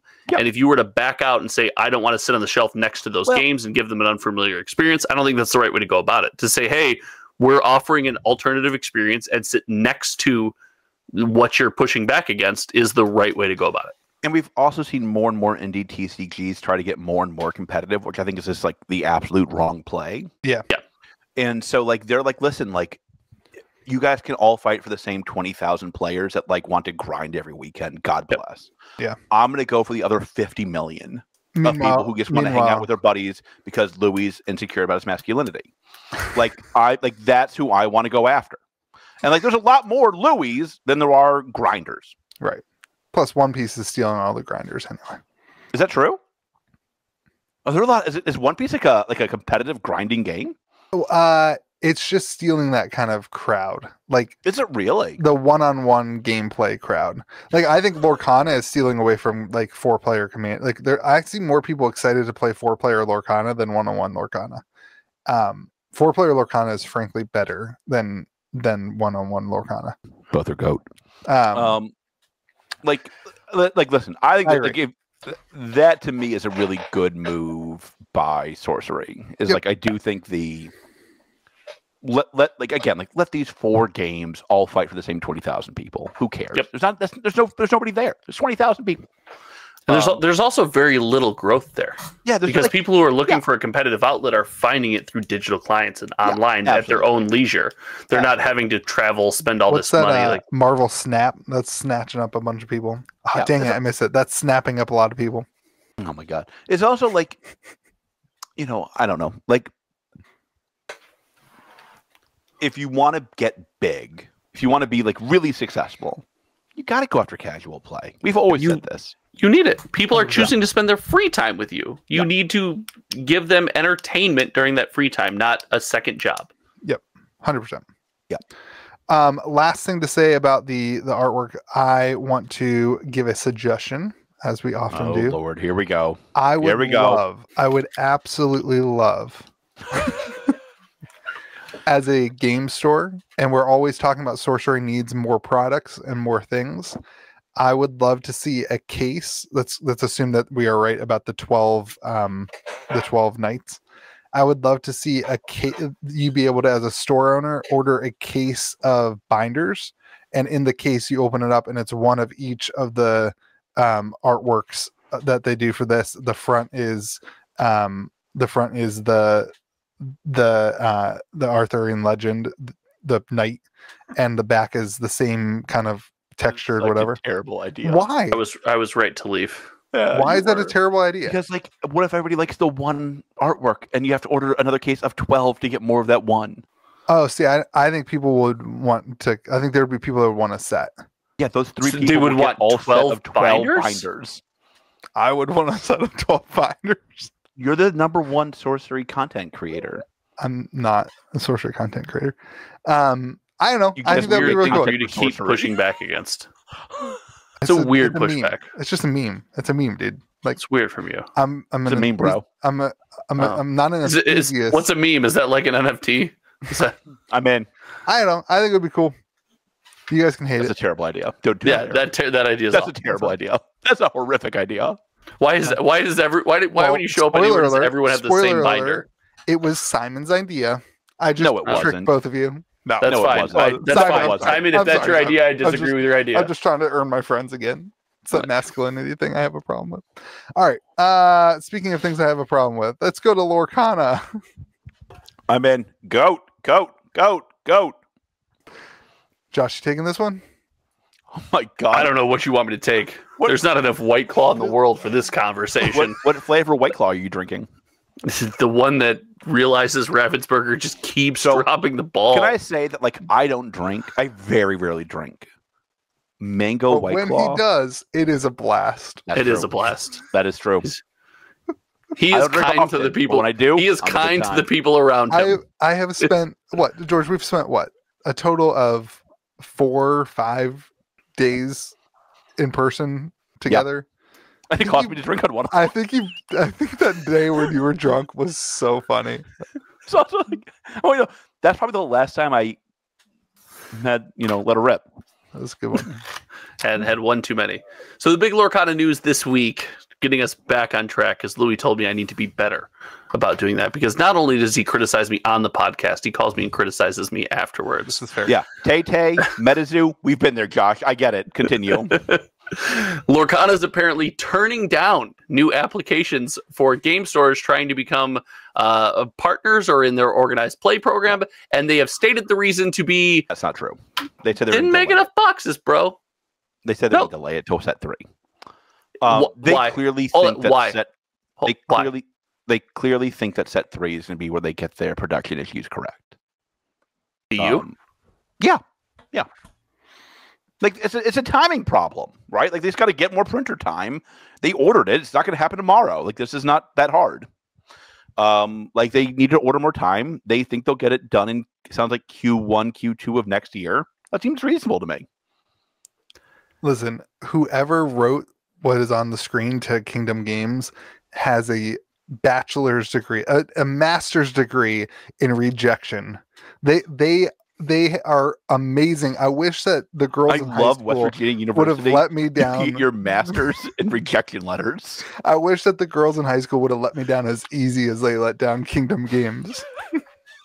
We regret to inform you that while your store meets the requirements, we're unable to offer you membership at this time. Like, it's that was what was telling to me, right? That statement right there was like, "Hey, it's not you, it's us. We haven't figured this out." I'd much rather have them say that. Like, we're going to reevaluate this at set 3. But like, listen, it's been glaringly obvious since the release of set 1 that they need more product. Like, listen. They've said they've underprinted boxes. They said they didn't print enough. They underestimated demand. They've said this. So if set 1... Okay. I applaud them for being honest with this versus doing what other games do, because like, no, baby, it is you. You suck. I'm awesome. Like, they're being honest about it. That's good. But if set 1 is underprinted and set 2 can't catch up with printing. So if we took set 1 printing allocation away and used all that time to print set 2 probably could be closer. It would be closer to properly printed. Maybe. You're gonna have to pay. You're gonna pay the piper somewhere. Initial allocations on set 2, what we've kind of heard from distros, is it's going to be about the same as the initial ones for wave. Yeah, that's from what I've heard as well. It's going to be roughly the same. But I mean, some people are getting less. Some people are actually getting less. So, like, listen, like they've underprinted. Like they underestimated demand. They've said this. But like something's going to have to give when set 3 comes. Order more printing time. Is it going to printers? Oh god! Don't do it! Don't do it! We've seen the results. It takes time. Like they're not gonna unlike Louis Thanosing me every week on the podcast. Like it takes time. They can't just Thanos magic out of their printer time. Like they have to reserve it. And that's fine, but this gives us our first marker, right? Yeah, absolutely. Where we need to see Lorcana and Ravensburger get this one right. They've all but said we're fixing it by set 3. It's a public statement at this point, unbeknownst to them. They didn't mean to make it public, but like, hey, it's out here now. I think they're saying they're going to get a lot closer in set 3.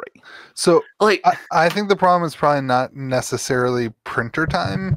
It's acquiring the paper, and that's like one of the things that Eric was talking about in his update video, was learning and buying and making sure we have the paper to print the next set in the volume that we want to print and whatever.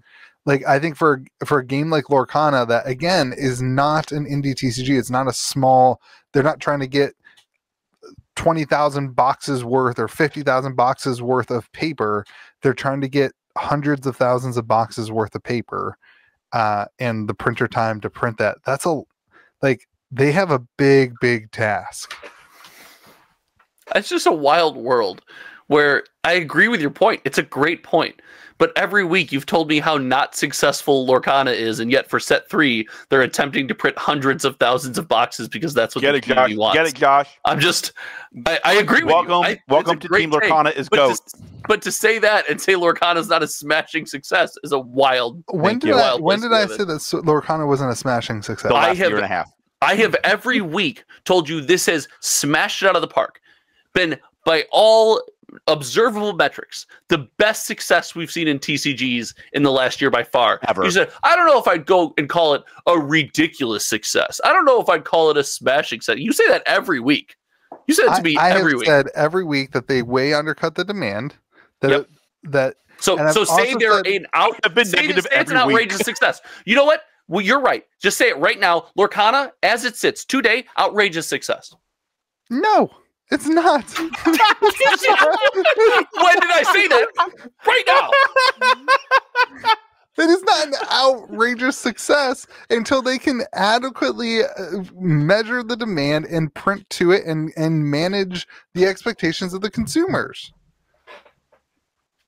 My brother, your expectation is they print hundreds of thousands of boxes in their third release. Just to satisfy the demand.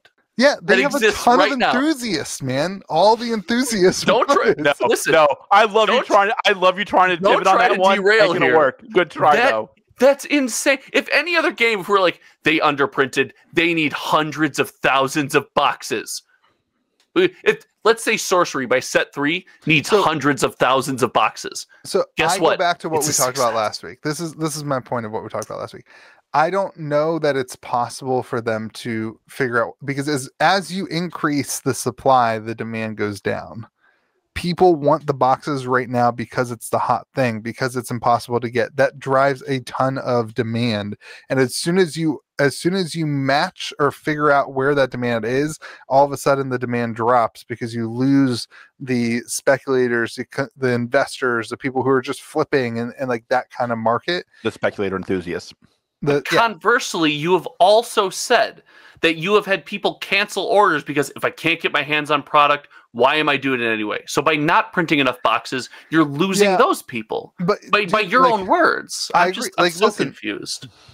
It's because it's impossible. They are in an impossible scenario. They're screwed. They're only going to sell hundreds of thousands of boxes. Then what does a successful trading card game release look like on a major scale? Louis gets to pump it on his channel. I'm so confused. Cryptic, Genesis, MetaZoo. I go back to my initial thought about Lorcana, which is like it's too big to just wake up in the morning and be there. Like it's too big. The IP is too large, and Ravensburg doesn't have. What are you talking about? Like Ravensburg doesn't have the ability to match the level of what this is. Of course, they do.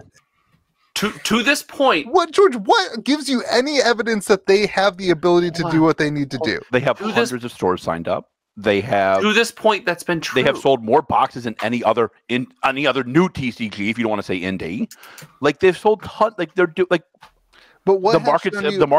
Sure, you're talking all about the demand. The demand exists for a Disney TCG. That is 100% true. What has shown you that Ravensburg is ready to be in the field, to be a top 3 game, to be competing and printing the same number of boxes as Magic and I have never said they should be a top 3. I think they will be, but I think they're only number 1, but it won't be yet. Gotta take time.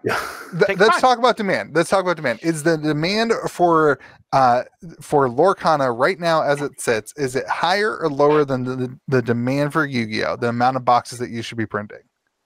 Oh, higher. Okay. So what has shown in any speck of the imagination that Ravensburg is ready to print to the level that they've already said they have an extra wave coming this year. So they're adding a whole nother wave this year. So we're going to have one in October. And looks like one in December. But Lou, you're harping on the same failure. Like you're right. You're 100% right. But how every other game has dropped the ball in some way, and they have made a statement saying, "Hey, we dropped the ball. We need to fix it." And the 3 of us on this podcast have given them the benefit of the doubt every time and say they are going to fix it. And then when they don't fix it, we criticize them for not fixing it.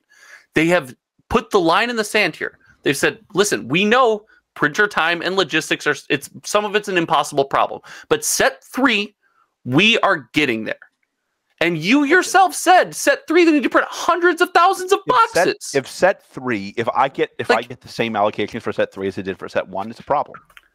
Well, it's a then you start looking at this game is liable to fail. There's no, but I mean, like, you know, they're doing all they can to get printer time. I have no reason to believe they're not. Like, I also like you know, what do you want them to do? Like, you know, what would make you happy with what they're doing? My point isn't what would I want them to do. My point is that Ravensburg is not ready for this. That is my point. Nobody could be ready for this. Yeah, absolutely. Topps could. No, Topps could not. They should have got Louis. Topps is right here. Sports is the most heavily allocated product there is.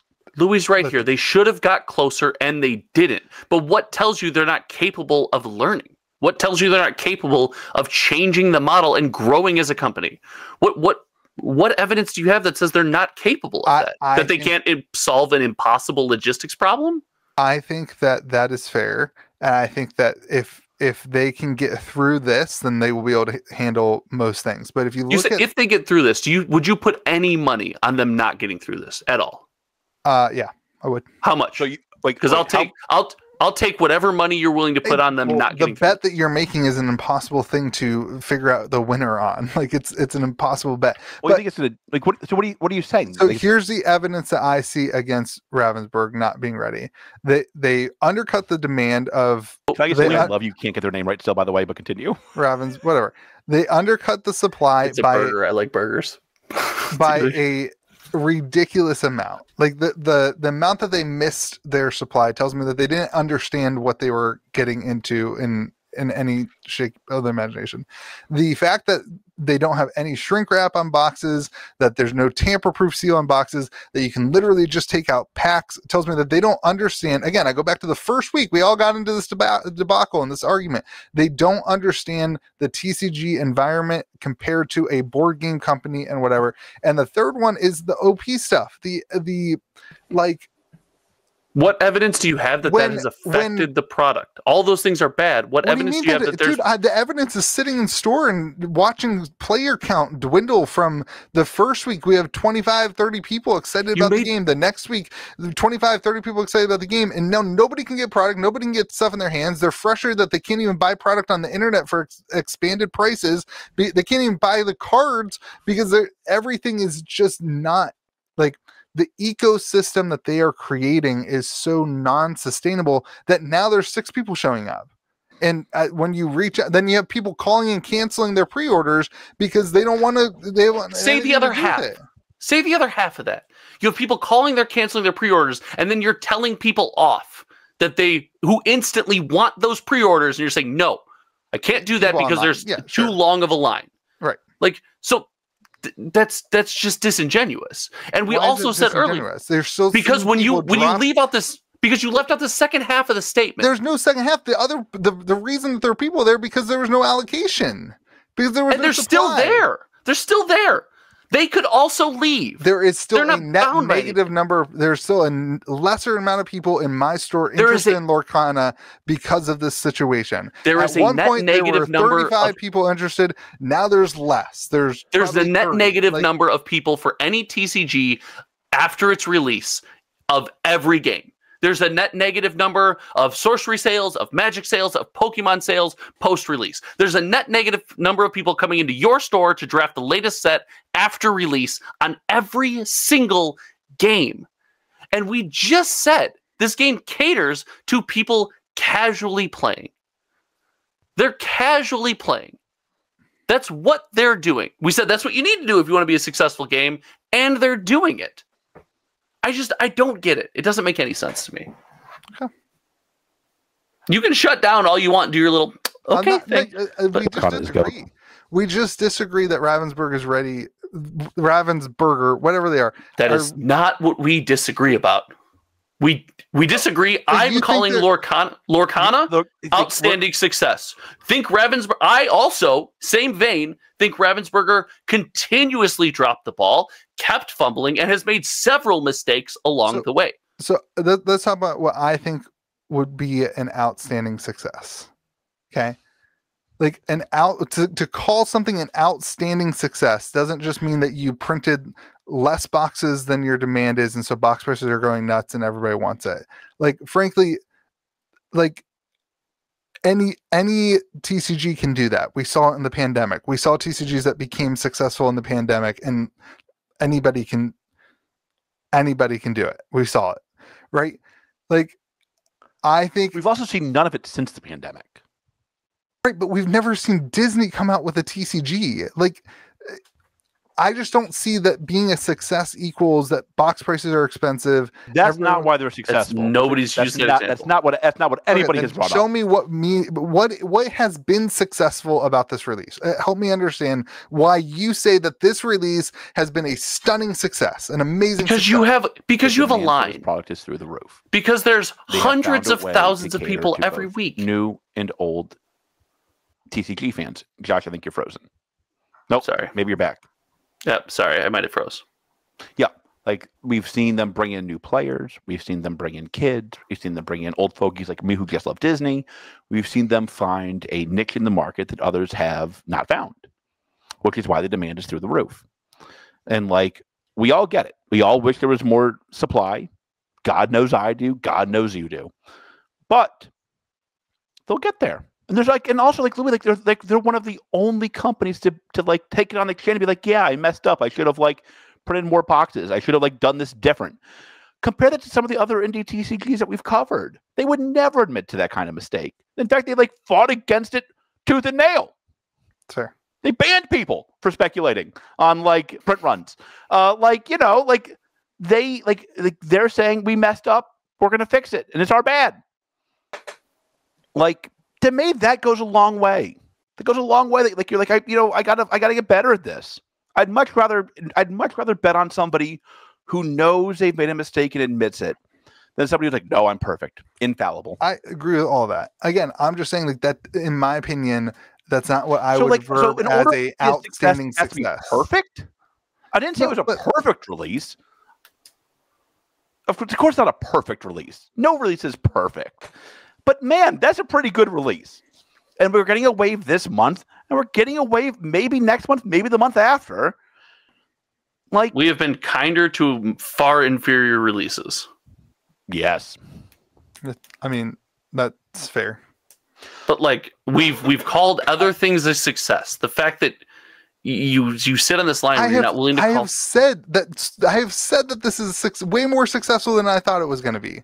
That this is going way, the demand is way higher than I thought of. You're the one telling me that I'm being negative and that I'm saying that I have to say that it's an outstanding success and getting mad at me for not saying it's outstanding success. In my mind, I expect better out of the Disney TCG. Like, I expect them to be able to handle a lot of the TCG stuff better that they aren't handling. That's what's frustrating to me. So, but Louis, like they've had one release. Sure. And like they're about to have a second wave. When they come out and they have seals on boxes and they change the way that stuff's done, they have initial waves that are. So let me ask you this: if they don't have seals on boxes and the packs are still weighable, the community continues to play hundreds of thousands of games every week. The boxes continue at your store, and every store across the United States, which is the only market that matters anyway, continues to sell out. When will you let go? Like, hey, it doesn't matter for this one. So, to me, I'll let go that it doesn't matter for this one when they have boxes that are like we're talking about with Sorcery, that we want to see boxes that are on the shelf. Not everything is selling out instantly, and they have printed to a demand. When they have shown that they understand how. Listen, the higher an IP is, the higher they can potentially fall. Like, just because look at Harry Potter TCG and all that stuff. Like, just because the ceiling is high doesn't mean that the floor also can't. The Harry Potter TCG never had this level of success that we're seeing right now in Lorcana. Wasn't close. Never got off the start line. Never got to start the finish gate. Didn't get there. Sure. Couldn't make it. 100% fair. Like, so when they come out, why I think this has been successful. Like, Louis, like what you just brought up is like Josh's question. The other part of this, right? Like, the higher the IP, the harder they can fall, and Lorcana hasn't. It's been like not that long. Like Harry Potter didn't. I think there. Josh, I don't care about the pack weighting thing. I think if you have seals on the box, frankly, I don't think pack weighting matters. Every game, I agree. Every game is weighable. for me, it's like the lack of shrink wrap tells me you don't understand the TCG industry and the TCG market.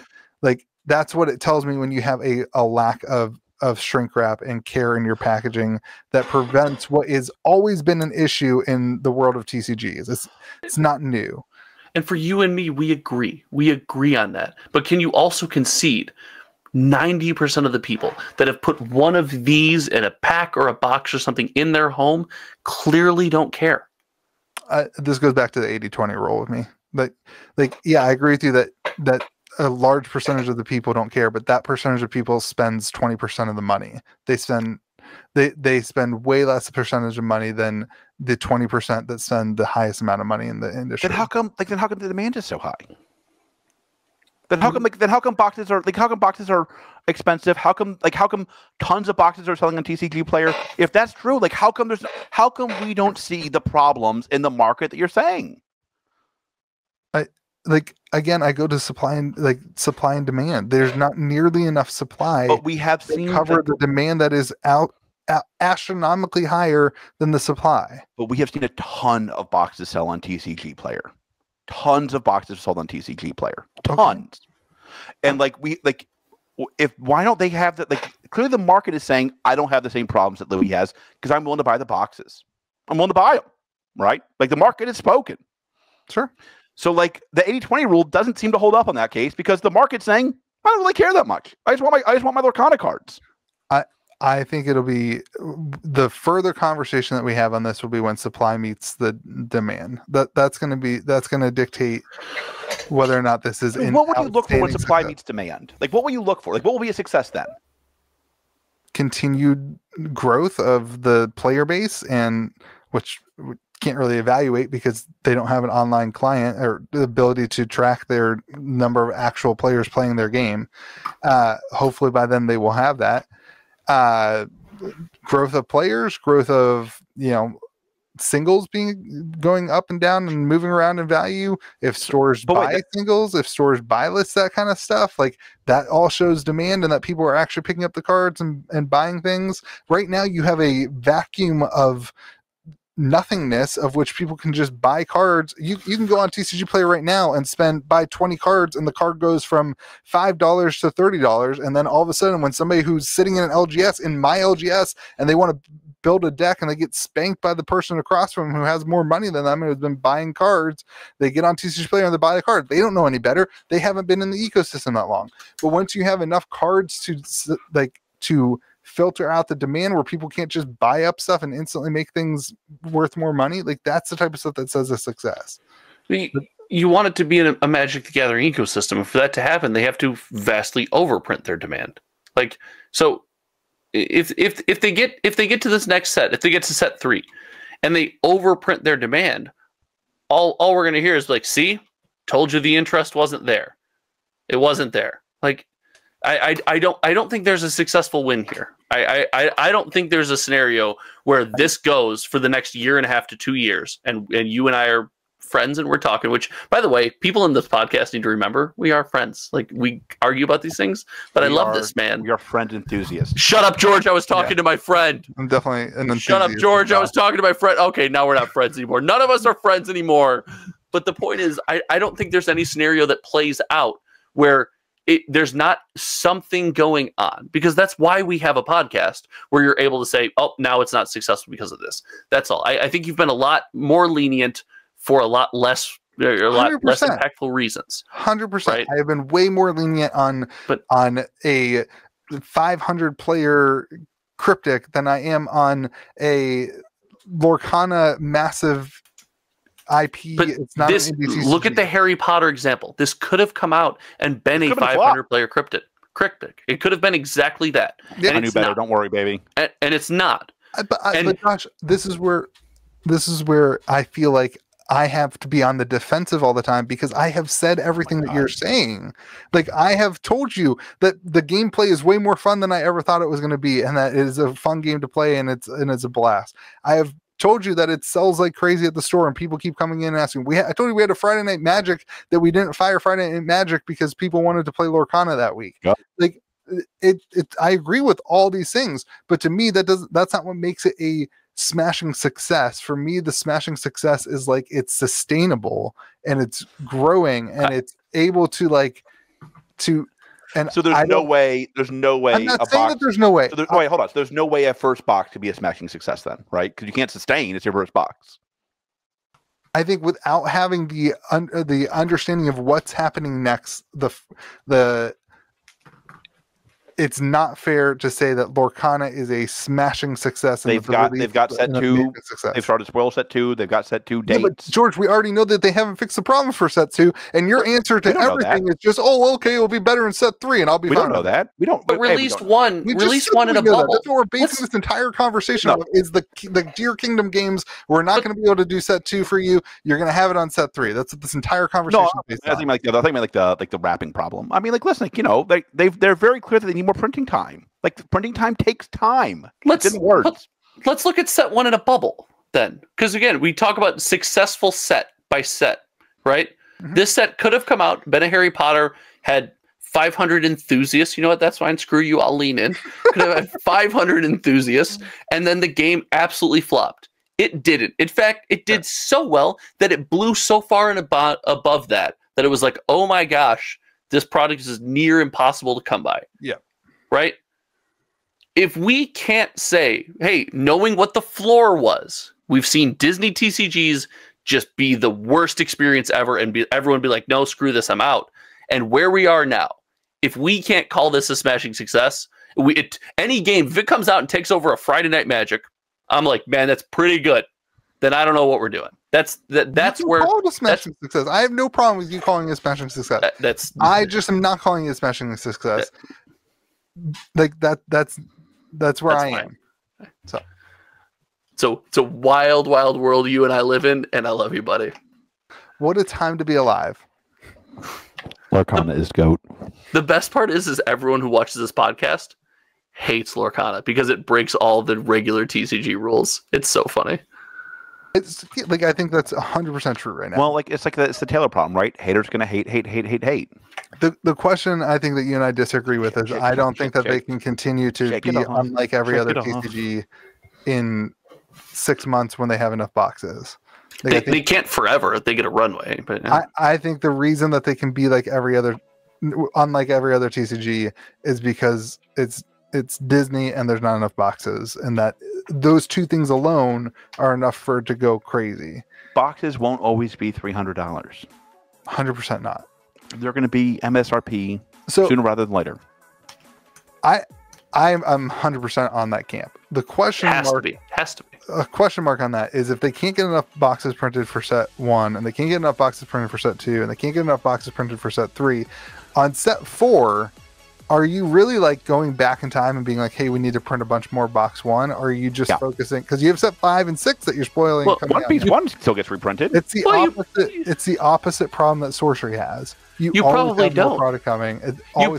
You probably don't, but the game's not meant to be played competitively. Listen, if you got to spend $500 for your play set of cards that you need for your competitive deck to go to the 20K, that's on you. 99% of the people aren't playing the game that way. Yeah. Only play Porcana. That's Commander, right? That's the argument. Why do you fight against Modern all the time? And everyone plays Commander. And I say this is going to impact to this Modern. You go, yeah, but it doesn't matter because 99% of the people will never have to experience that. That's what if that scenario comes to be, that's what you'll be looking at. People will be playing with the new stuff. They'll be having fun, and it won't even be an issue. And in Lorcana's like win on that side, like 4-player Lorcana is way more fun than 1-on-1. Like it's a way better experience. And so that's a huge win. So I just want the record to reflect on the Lorcana is GOAT in both formats. Continue. All right, everyone. I want the record to reflect that this was a genuine conversation and then a shill. Maybe who's who. Desi's GOAT. Well, that is all we have for you today. I hope you enjoyed the drama, everybody. Drama? Yeah, the last 3 minutes. Go subscribe to Josh's channel. Josh, don't subscribe. Member it. Do you know what someone said in my comment section? Oh, I've watched you on the podcast for some time. I didn't realize you had a channel. How is that possible? All we do is pump your channel. Okay, gamergrove.gg's, calm down. Everybody wants it, George. You haven't even said it this podcast. That's true. They won't get it. Come back next week. Are you gonna be here? I don't know. I might be dead. The Lord might call me home this week. I'll be honest. Go subscribe to Josh's channel at Hometown TCG. Go order your sorcery beta boxes at gamegrove.gg. You almost said Gamer Grove. You did. You were close. Right you there. almost said it. I was trying to get you to say it. I was trying to delay so you would. Have you just bought gamergrove.gg and made it a redirect domain? $100 for a .gg. Yeah, it's $100. We have the bougie domain names here in West Virginia. Wow. Yeah. Remember to be kind to the people around you. May the zoo be with you. And also with you.